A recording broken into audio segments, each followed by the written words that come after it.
Hey, it's MD Anderson doing a quick Farad the Fiero update. I have been working the last few days on getting the potentiometer or the throttle position sensor from the old engine. If you've watched the vlogs before, I took the throttle position sensor off of the old gasser engine.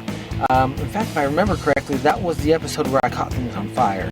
I have mounted that in the car because I can't do much with Farad until he gets some throttle control. Down here, you might be able to see my foot right there, and of course that's how you want it to go. And then there's a little cable that comes out over here, and you can see how I have right there. So as I push the foot, it pulls these springs, and these are the original cables and spring sets from the gasser engine.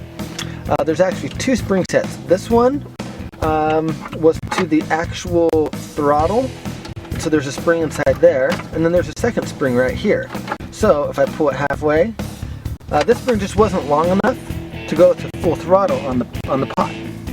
So there we go.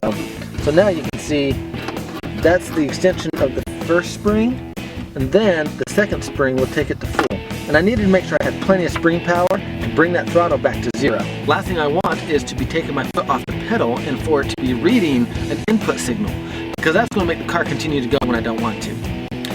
So that is the update of Farad the Fiero. And another thing, here's my neodymium magnets. You can see I've got two of them together. I've showed these before. Whatever you do, don't put them next to your credit cards. Those are magnetic strips, and these things are so strong, it killed every single one of my cards. So 7 to 10 more days I might be able to spend some money, but I call that the unintentional savings plan. So I hope everybody else enjoys having the rest of another great week.